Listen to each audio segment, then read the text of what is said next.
Dieu parle à Moïse, il lui demande d'envoyer des hommes sur le territoire, pas qu'il donnera, mais le territoire qu'il a déjà donné. Alors, je vais commencer à dire une chose. Ceux qui sont forts d'esprit se focalisent sur la promesse et non sur les gens. Il y a encore dans ce monde, dans l'église, des gens qui s'occupent de ce qu'on pense d'eux. Ceux qui sont forts d'esprit ne se préoccupent pas de ce que les gens disent, mais se préoccupent de la promesse que Dieu a dite. Lorsque Caleb et Josué arrivent, ce n'est pas qu'ils n'ont pas vu les fils d'Anak. Ils les ont bien vus. En fait, ils ne les ont pas vus, ils les ont regardés. Et ils ont vu quoi c'est? Les promesses. Lorsque on veut réussir, le diable souffle autour de nous des problèmes. Maintenant, qu'est-ce qui se passe? Ce qui se passe, c'est qu'on commence à faire attention aux problèmes et non à l'objectif pour lequel on est venu à cet endroit. Est-ce que tu es là? Par exemple, à beaucoup des églises, c'est ça en fait. Parce que les gens, au lieu de regarder pourquoi Dieu les a envoyés, ils regardent ce qui se passe. On m'a croisé. On ne m'a pas dit bonjour. Tu es parti là-bas pour qu'on te dise bonjour. Est-ce que tu es là? Est-ce que tu es là? Tu n'es pas allé pour le bonjour de quelqu'un. Bonjour ou pas bonjour, je suis venu pour les promesses de Dieu. Amen. Tu es là ce matin? Est-ce que tu es là ce matin?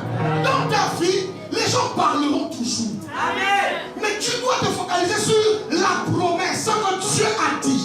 Alléluia. Parce que ce que Dieu a dit est plus important que ce que les gens disent autour de vous. Comment vous passez votre vie à faire attention à ce que les gens disent? Mes amis, fermez vos oreilles. Tiens, ton voisin, ferme tes oreilles. Tiens, ton voisin, ferme tes oreilles. Tiens, ton voisin, ferme tes oreilles. Ferme tes oreilles. Alléluia. Alléluia. Amen. Ceux qui sont forts d'esprit, deuxièmement, ont vaincu l'esprit démocratique. Amen. Ils sont partis à 12. Mais 2 font un rapport contraire. Normalement, en démocratie, c'est le plus grand nombre qui gagne. Normalement, Moïse devait dire, ah écoutez, comment il y a que vous deux là? Vous deux, les rebelles, c'est vous deux. Mais Josué et Caleb comprennent que si on veut réussir, on n'a pas besoin de la vie de tout le monde. Tout le monde n'a pas son mot à dire dans ta vie.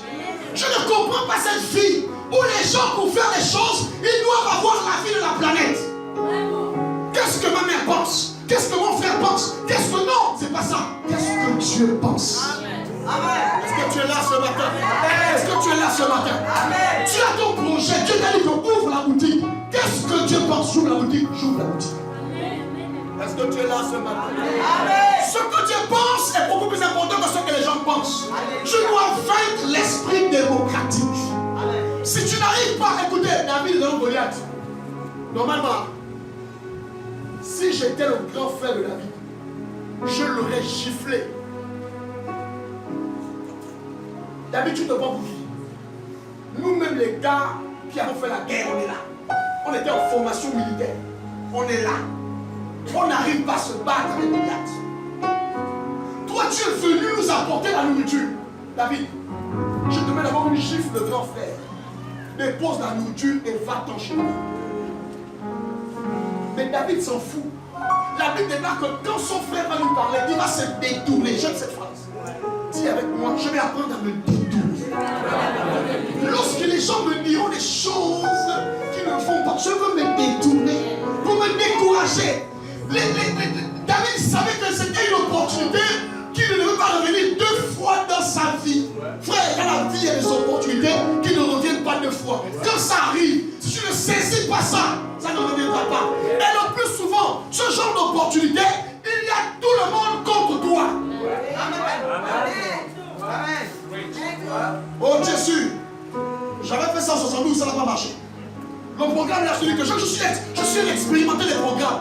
Reste avec ton expérimentation des programmes. Amen. Laisse-moi obéir à Dieu. Parce que c'est là que l'inconnu sera connu. Amen. C'est là qu'on chantera David a tué 10 000. Saül a tué 1000. Si tu n'apprends pas à regarder les gens en face, à leur dire, je ne suis pas d'accord et tu avances. Tu ne peux pas réussir dans la vie. Si tu n'apprends pas à dire aux gens, même que tu aimes, que c'est vrai, je vous aime, mais ça là c'est une question de destinée. Je ne suis pas d'accord. On peut continuer de s'entendre, mais je ne marcherai pas avec vous. Tu ne réussiras pas. Les gens parleront. Ton bonheur est beaucoup plus important que la démocratie des gens. Ton bonheur est beaucoup plus important que ce que les gens disent. Vous ne pouvez pas réussir. Écoutez-moi très bien. Vous êtes fou, vous n'êtes pas quelqu'un d'autre. J'en parlerai peut-être en amont. L'une des raisons pour lesquelles la vie est compliquée, c'est parce qu'on veut porter les pardons pour lesquels nous sommes allés.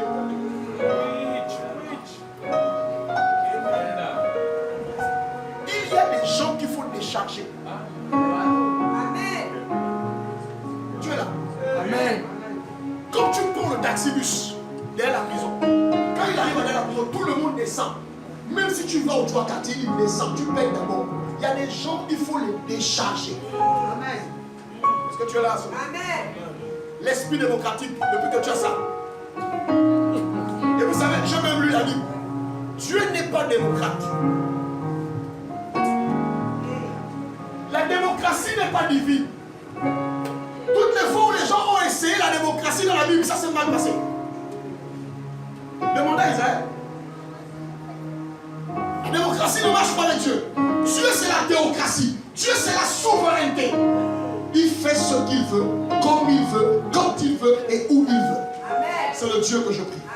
Alléluia. Ne te laisse jamais décourager par la majorité. Je répète, ne te laisse jamais décourager par la majorité. Lisons 2 Timothée 4, 6 à 8. Amen. C'est vraiment bête d'avoir commencé avec le Seigneur et finir avec Satan. Il faut mieux commencer avec Satan et finir avec le Seigneur.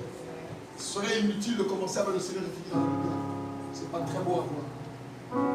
Alors, je vais rester dans ce texte et ma prédication va tourner autour de ce texte. L'apôtre Paul est vieux. Il a servi le Seigneur pendant des années. Donc, il est à la fin de sa vie. Maintenant, il sent qu'il doit mourir pour le Seigneur.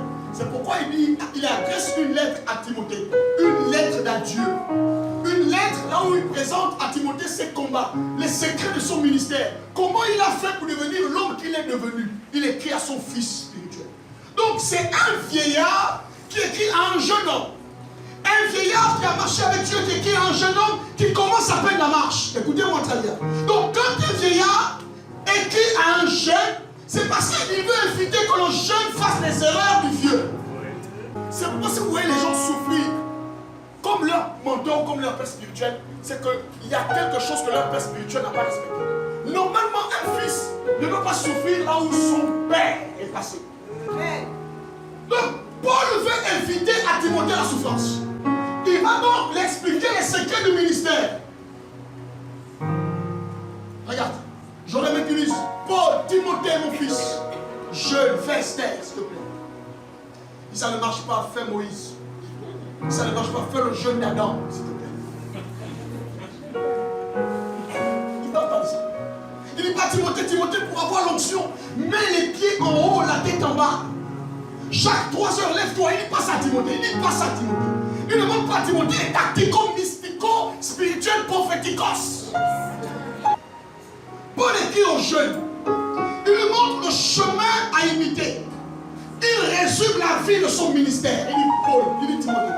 Premièrement, il dit j'ai combattu. Dis avec moi combattu.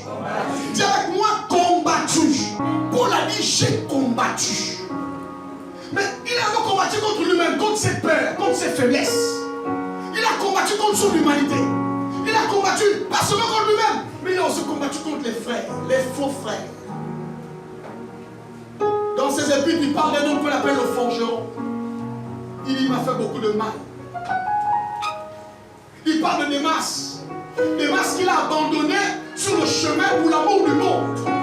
Dans la vie, il y a des gens qui vont commencer avec vous, mais qui ne vont pas forcément finir avec vous. Bien-aimés dans le Seigneur, vous devez combattre votre vie. J'ai envie de vous dire que le christianisme est facile, vous allez aller au ciel, mais c'est faux.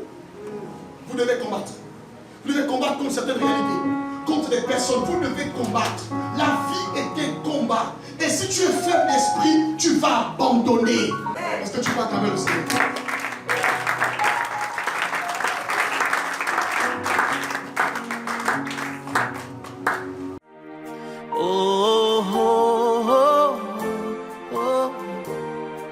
je crie à toi, oh